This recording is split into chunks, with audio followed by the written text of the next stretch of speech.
Like the feds or a good 21-year scotch, things have a way of sneaking up on us. But it's not yet all such a federal case here on the Midnight Train. So at this time you are light-heartedly presented Mesonoxia Light, aka Red Reward Day.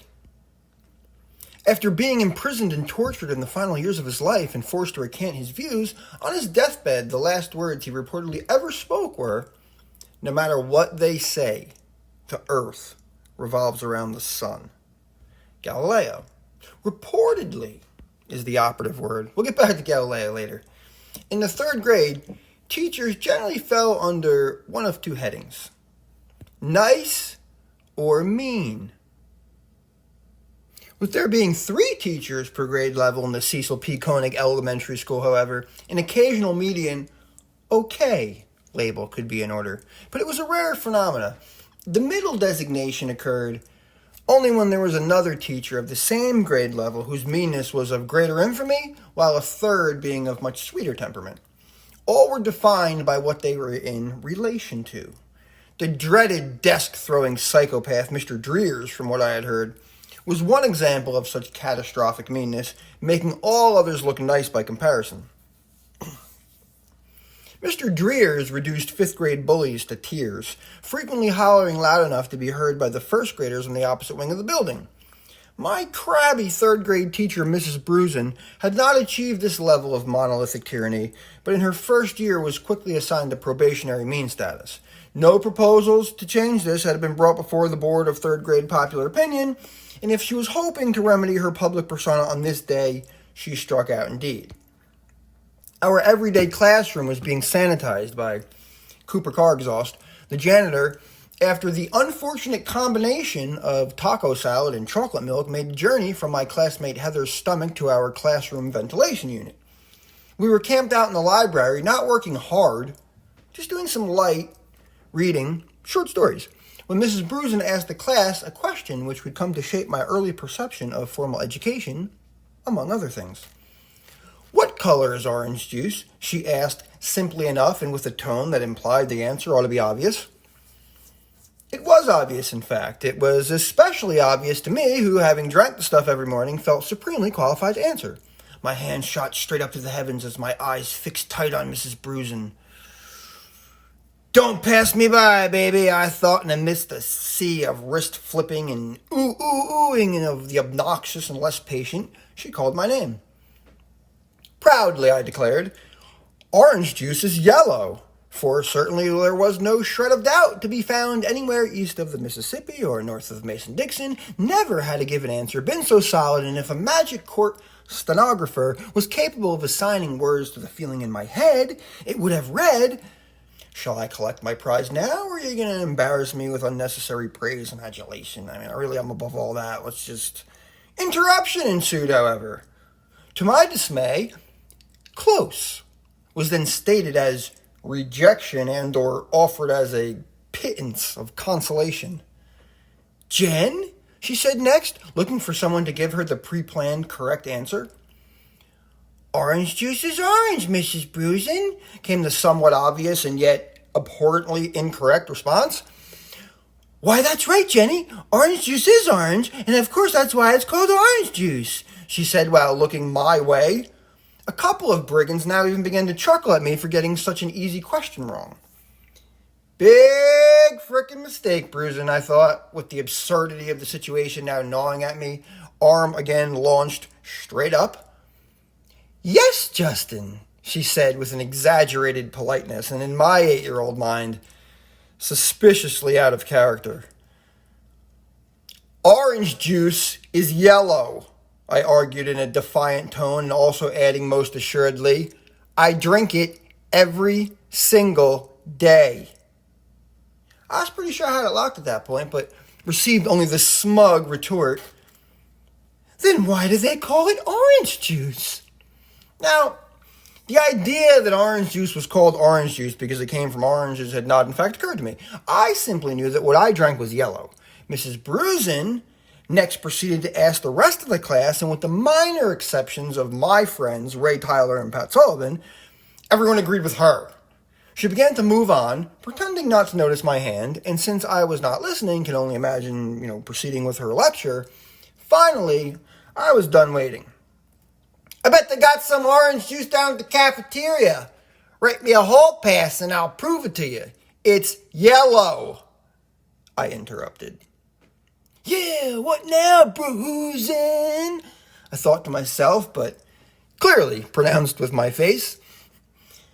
Justin, it is inappropriate to interrupt the class, she exclaimed. Would you feel better if we asked Miss Pellet? Feel better? If we asked your co-conspirator? Hardly. This isn't about feelings, lady. This is about justice, I thought without vocalizing.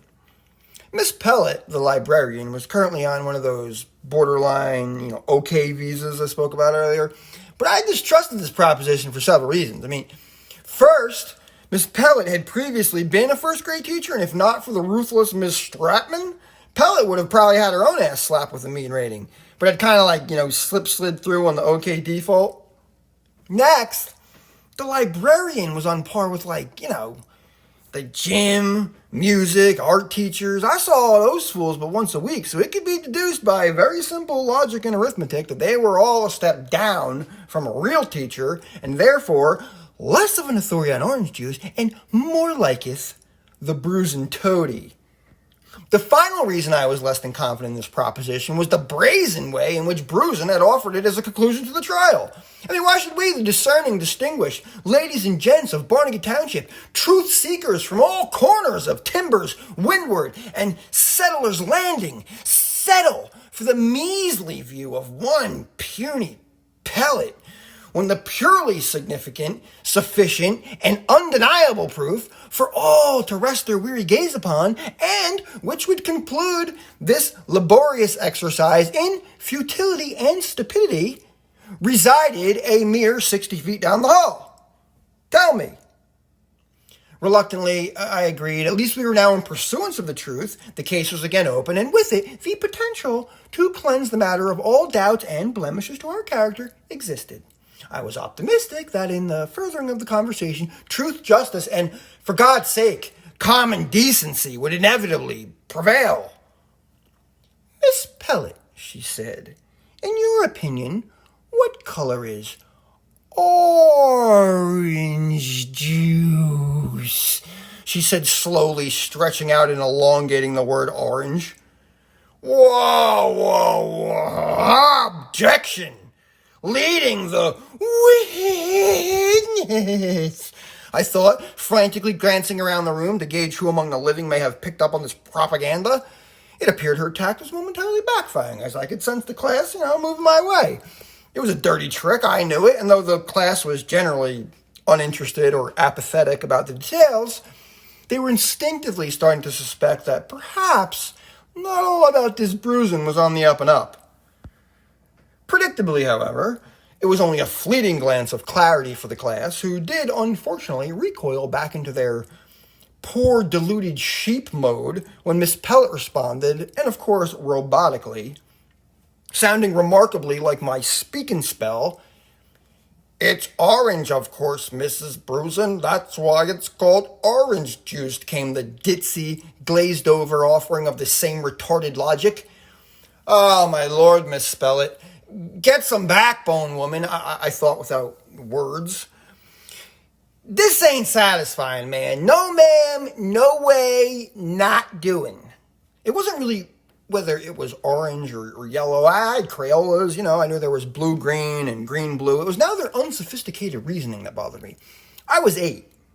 I had no knowledge of word etymologies. I didn't know whether oranges were called oranges because they were orange, or if the color was called orange because it was the color of an orange, nor did I care.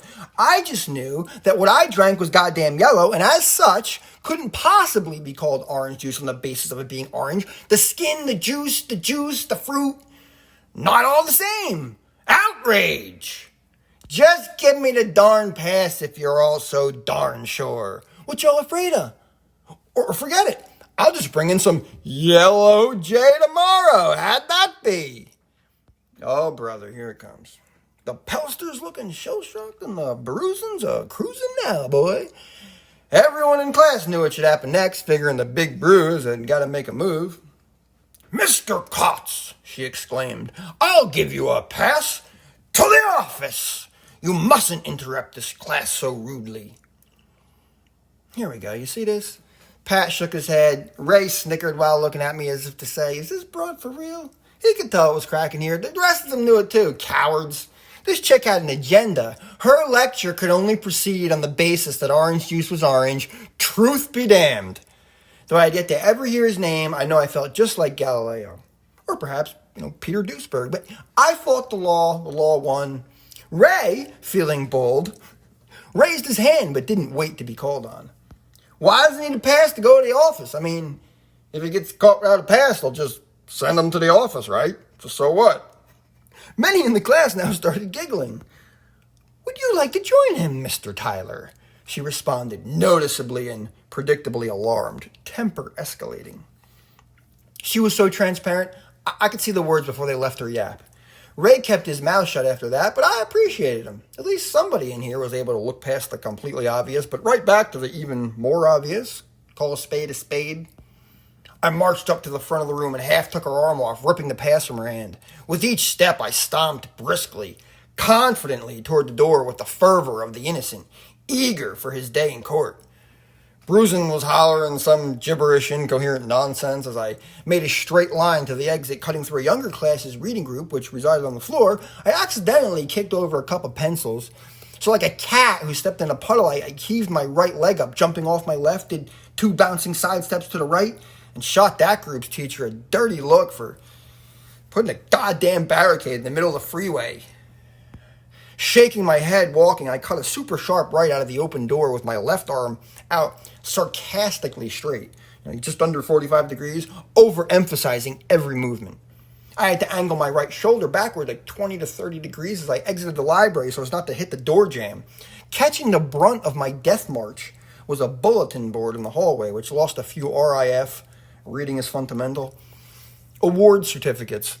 I tore a final painted paper plate off the end of the board with my left hand and in full stride performed a counterclockwise pirouette while attempting an unsuccessful frisbee toss into the wall. The velocity of the throw caused the plate to just flutter straight up in the air, and as it came down, I tried to kick it, but I missed, so I stomped on it and then scraped it across the floor, leaving a long streak of dried paint and glitter which started out as a splotch of deep purple, but faded into lavender and finally violet, and then as the blue paint ran out, just the little specks of red glitter trailed off.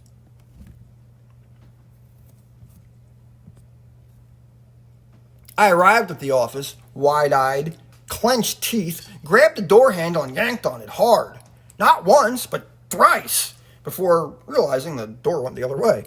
Rattling the entire wall panel of glass it was connected to, the secretaries heard before seeing the door fly open and a 4-foot penny loafered whirlwind spinning around the edge of it. Lunging forward so as not to fall before looking up and, like a crazed ferret, I grabbed next the door handle, but half missing it struck my right elbow into the frame. This action enraged me even more, so I steadied myself like a golfer about to tee up a par 5. Got behind the door and with 2 hands pressed flat against it, arms out, razor straight, body perpendicular to the floor, to the door rather, parallel to the floor, drove it closed with a 4-step final assault akin to a football player rushing a padded sled, just wham! The office was shaped like an octagon, and the rattling aftershocks canceled each other out as they caught up on the backside of the office.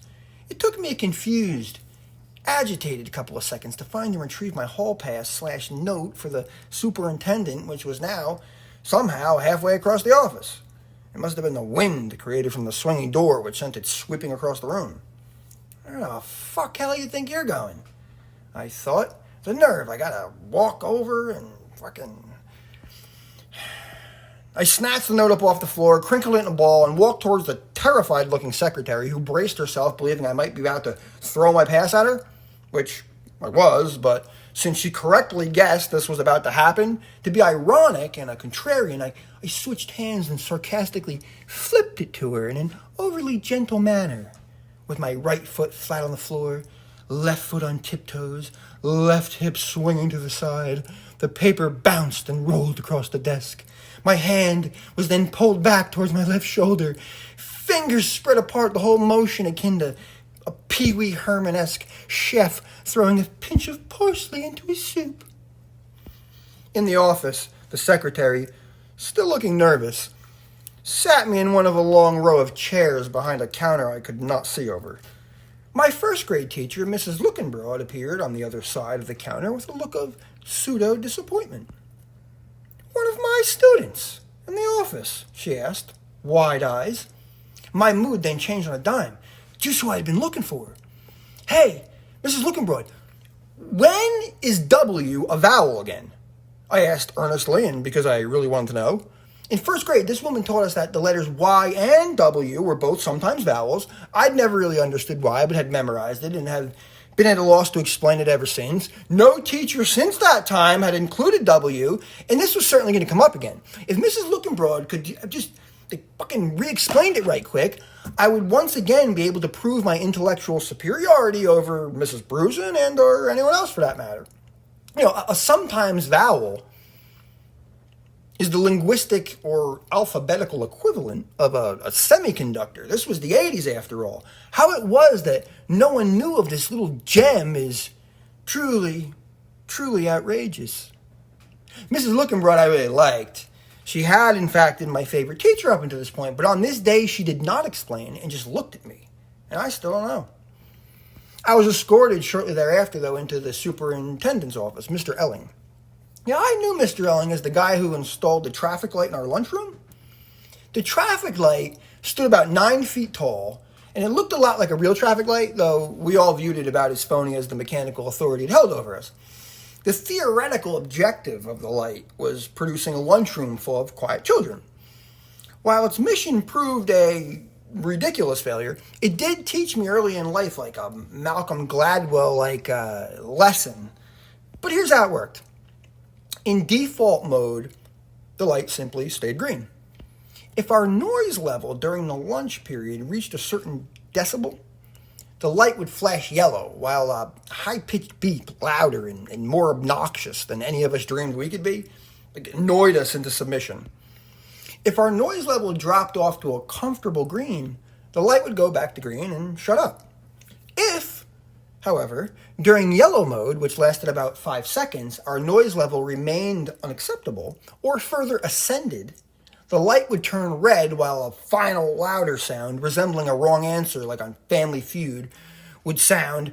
At this serious stage, the aides also blew whistles, which told us they meant business about things being quiet. If we spoke during a red timeout, we received a red ticket. A red ticket equaled lunch detention. 3 red tickets meant you were also excluded from the green reward day, which included entertainment, games, and refreshments once per semester.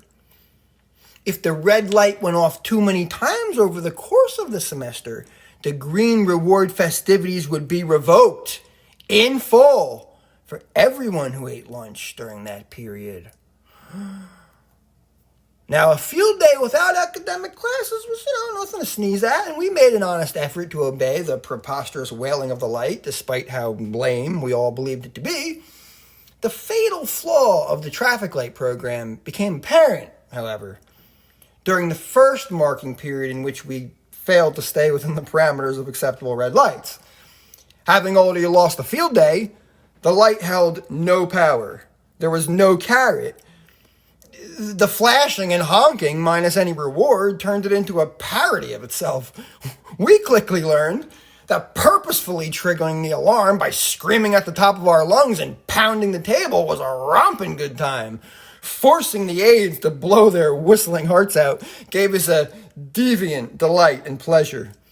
Hollering and carrying on in delirious defiance of the minuscule yellow threats became its own reward. Holding hostage any and all of the do-gooders who obeyed the rules for the sake of them was perhaps the most fun of all. Rather than cautioning us to the fact of our dangerous chatter volume, the light became an affirmation of our nonconformist liberation. Despite the lure of the twice yearly green reward, why, this fun could be enjoyed all year long, ad infinity. Feet stomped and kicked. Fists broke out in drum solos. Tiny heads swung side to side, roaring in a chorus of spastic, euphoric glee. The feeling of being the tipping point which sent the room into a red abyss was an 8-year-old's version of orgasmic tantra. The yellow would beep, the excitement would rise, and after every of red, the decibel level would peak, crescendo for just a moment in celebration before an eventual belated silence. And even still, after the room quieted, it's like when a comedian tells a joke and one person in the audience gets it just a little bit late. You would every time hear a couple of uncontrolled and muffled cackles trailing off. A green reward was, for obedient children was nice, but we learned every day was Red Reward Day. Inside Mr. Elling's office, I saw a picture of the superintendent crossing the finish line at some sort of race or marathon. I looked at it pensively, suspicious of its authenticity. We would have spirited debates about who Mr. Elling looked more like, Willy Wonka or the New York Mets catcher during that time, Gary Carter. I was in the Carter camp, but the only difference I could discern from one curly-haired doofus to the other was that, Amon Elling had this dent on the right side of his forehead. The rumor at school had been that he had received it, the dent, while being mugged in New York City. I vowed never to go to any city because I knew from watching TV that if you were to go to any city, it was all but like a foregone conclusion that poor people were going to rob and beat the shit out of you, and no thanks.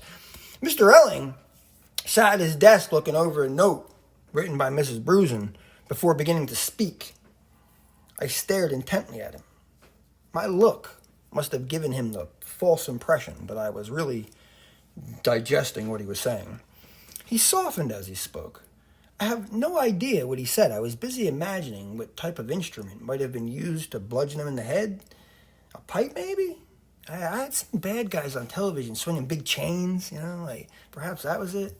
He kept speaking. I kept staring, picturing various objects as if trying like random pieces in a jigsaw puzzle. The longer he spoke, the more confident I became in the validity of this rumor. See, in my hierarchy of, mugging vulnerability, Mr. Elling's odds fared just a bit better than my grandmother, and definitely an octave or two, below some of the tougher teenagers in my neighborhood. Like, words echo in the background of my memory. "Raise your hand," he said as the butt of a gun thumped him on the melon. "Don't disrupt the class," was uttered as brass knuckles crashed down on his dome. I shuddered. I was feeling bad for him.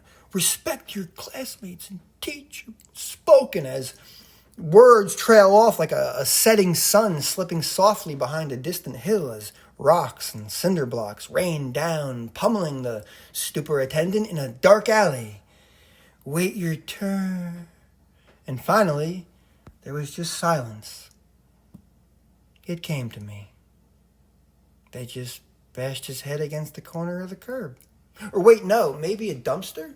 There was always a dumpster in the alley, I knew. My mind couldn't sit still. Then the next thing kept coming. The more pressing question that now remained was whether he was wearing the suit, the one in front of me, or the tight red shorts and the tube socks with the green stripes while jogging, like in the picture. I was thinking deeply about this when he finished speaking, jolting me abruptly out of Central Park, where I had been observing Mr. Elling's head being bashed into the corner of a park bench. He asked if I understood about disrupting the class. I said I did, of course. He next conveyed that he would let me off with a warning, as this was my first trip to his office, which came as fantastic news to me, as now I would not have to explain to my mother why I was sent to see the superintendent. He asked further if I had any questions. I thought. "Yes, Mr. Elling, just one," I said. "On that traffic light in the cafetorium, what color is the middle light?" He stared at me for a good 10 seconds. I stared back, eagerly awaiting the answer from a true authority. I started to sense this wasn't a question he was expecting. The yellow light? He asked, a tad confused. Is it yellow or is it orange? I asked coyly, eyes now slightly squinting. Well, some say amber, but no one calls it the orange light. Yes, it's yellow, I suppose. Why do you ask this? There was this test in the nurse's office. Would you say that it's the same color as orange juice? I inquired a bit more nervously, with one eyebrow raised, suddenly wondering what might have been written on Mrs. Brusen's note. A moderate pause, a slightly open mouth, and a confounded look followed for a few seconds as he looked at me. I looked back with pursed lips, and now 2 raised eyebrows, awaiting his response. Well, orange juice is yellow, sure. I guess you could say that. Is it? I interrupted with an eager, excited innocence. You mean it's not orange? Well, it's like an orangey yellow. Not a yellowy orange? I think it's more yellow than orange generally, but colors can mix and not everyone sees everything exactly the same. Some people can be partially colorblind. They mix up purple and blue or blue and green. This was not part of our conversation, Justin, but did the nurse say you were having a problem? Nah, not really, but if orange juice is mostly yellow, why do they say orange juice? Justin, he began with a tinge of frustration, but mid-thought process, as if suddenly struck with a good way to answer my alleged confusion, and added, no, just because something is called something doesn't necessarily mean that's what it... Here, orange juice is called orange juice only because oranges are squeezed and the juice comes out of them, he said and spoke while squeezing his palms together in case I didn't understand what squeeze meant. The skin of an orange is most certainly orange, and if I had to guess, it's probably more likely that this is the reason we call the color orange. Oh yeah, that's what's up. I thought, well done, sir. No more questions, Your Honor. Good job, Amen. Wait till the Bruce hears this shit.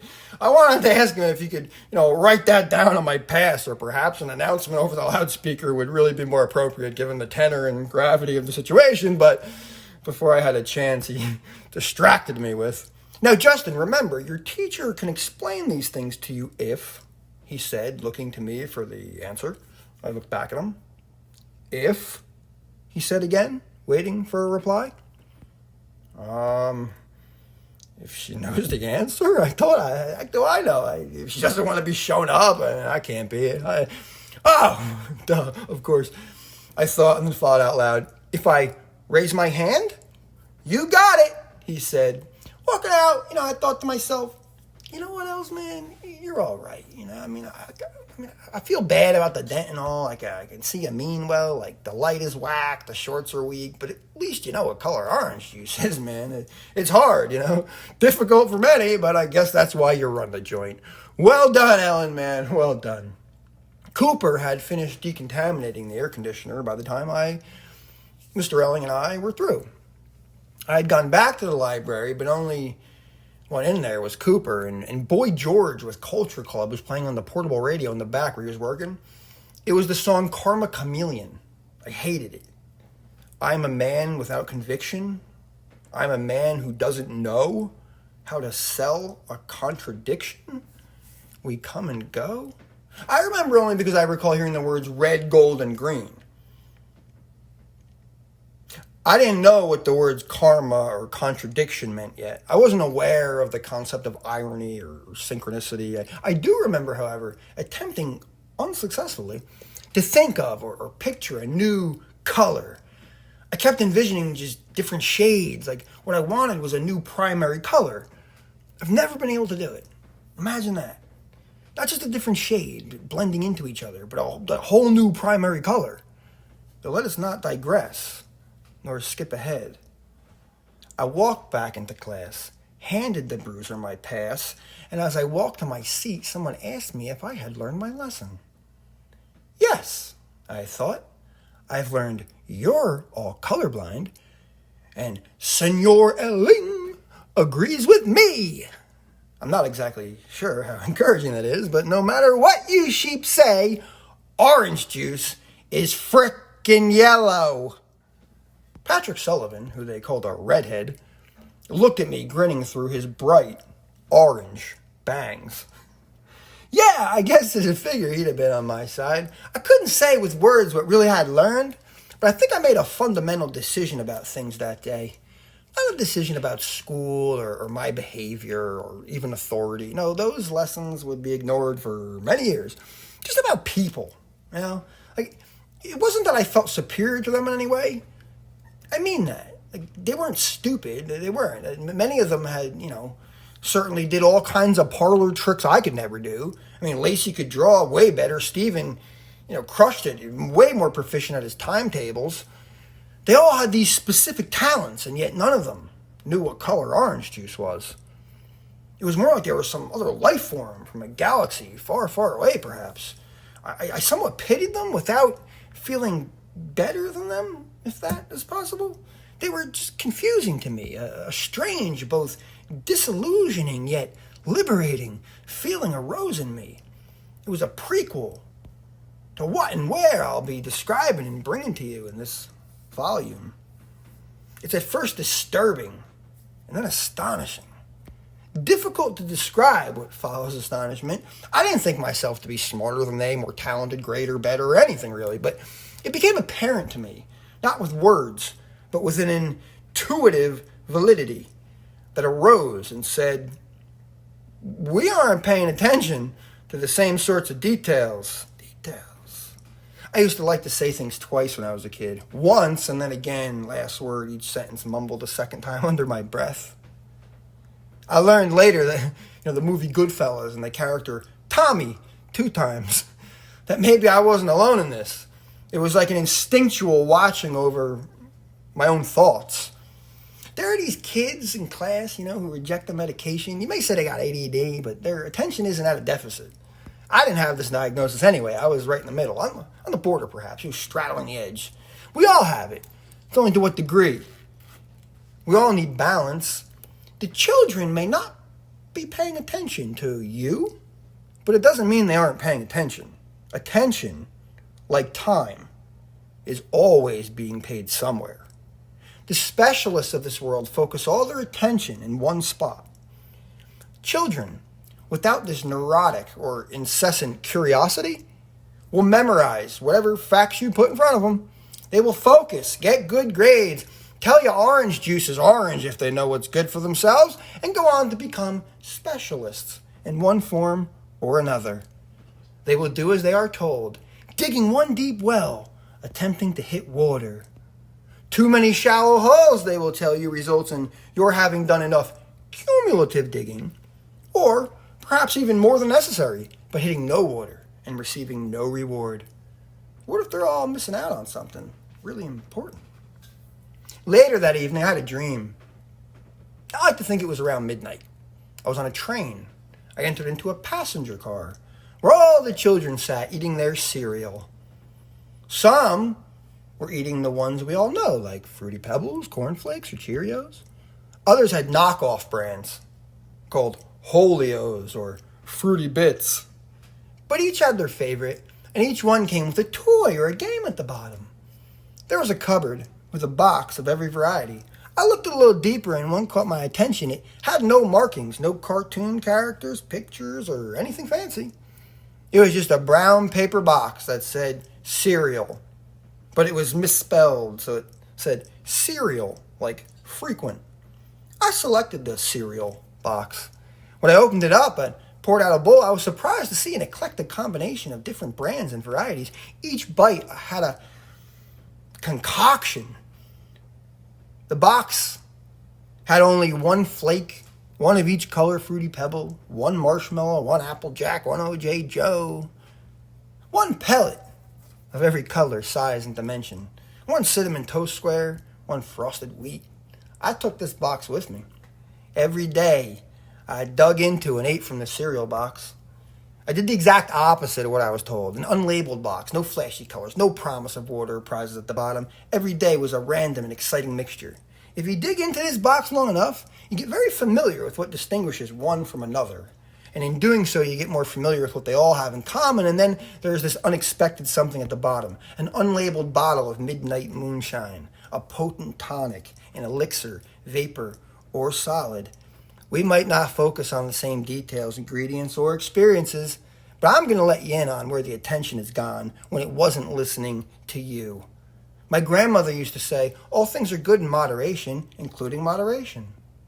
Attention is no different. Our details and connotations are often at odds, while we're using the same words. Isn't that odd? Remember that thing we would say as kids? What if, when I look at red, I see what you see when you look at green? Well, what if maybe it's just all that stupid? Maybe instead of getting all caught up in primary colors, after a hard look, you will find what they say you can't. At the end of the rainbow, something right behind it, and it's orangey yellow. And you might call it a pot of gold. Hey, some just call it what they're told, but any day now you can call it a night while they're calling all cars and off to fight. When in this one concept we're confident, bullshit walks on any continent. For the counterclock and or wise young owls in that where consonants are sometimes vowels, comes a midnight train of thought instructor, turning passengers into semiconductors, coming vaguely into view but sharply just out of sight. You may not, but you might find yourself calling them out like you're seeing them in Mesonoxia light. Red Reward Day. Revisited.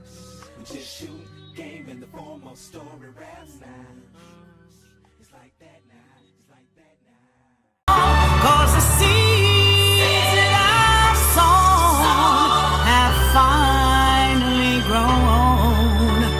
It feels like shining time at last. 'Cause the seeds that I've sown have finally grown. It feels like shining time at last.